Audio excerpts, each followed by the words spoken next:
And we're going to finish the first chapter of The Mummy, the Will, and the Crypt by John Bellairs. Johnny and the Professor have been to visit the house of Mr. Glomus, who died and initially they thought did not leave a will, but as they found out from a tour guide, maybe he did, and the clue was in his office. Johnny and the Professor looked around and tried to see if they could figure out the clue. There were several witchcraft items there, but they weren't able to figure anything out. So we'll pick up from there. A few minutes later, Johnny and the Professor were sitting in an ice cream parlor that had old-fashioned wooden booths and Tiffany glass lampshades and a marble counter and even a jukebox. The jukebox was playing Come On in My House, a song that the Professor hated, and he flinched now and then while digging into his hot fudge sundae. Johnny was having a tin roof sundae, which is a hot fudge sundae with peanuts on top. And as he slurped and munched and crunched, he felt at peace with the world.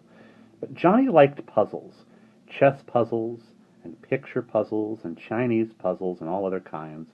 And so his mind kept drifting back to Mr. Glomus's office and the mysterious array of objects on the table.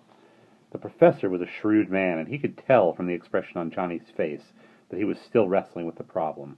"Come on, John," he said, "give it up. It's a puzzle that can't be solved. It's like the Mad Hatter's riddle. Why is a raven like a writing desk?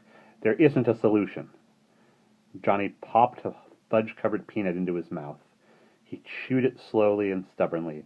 "Professor," he said thoughtfully, "what do you think would really happen if somebody found Mr. Glomus's will?"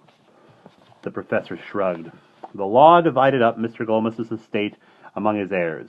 His wife and his two worthless sons got some money, and so did his two surviving brothers and his sister. If a will turned up, there'd be fights in court and yelling and screaming, some reshuffling of the money, and then a lot of hatefulness and ill will. It'd be like setting off a bomb in a fireworks factory." Johnny laughed at the Professor's description, but then he paused. "Hey, wait a minute. If it's going to cause so much trouble to find the will, how come Mrs. Glomus wants to find it?" she said. The Professor licked his spoon pensively. "Well," he said slowly, "I don't know much about Mrs. Glomus, but I suspect that she is one of those fussy, finicky types that think everything in life should come out neatly, with straight edges and all. Rich people are supposed to leave wills, and so it may really gripe her to think that her late hubby didn't leave one. Or maybe she's just greedy. She may not be satisfied with the money she got under the present arrangement, and may be gambling that she'll get more if a will is found. I don't know, but if I were her, I'd leave things the way they are. If a will is found, she may lose her $10,000 and more besides." Suddenly the Professor jumped up. "See here now! I've had enough of chewing over the affairs of the Glomus family.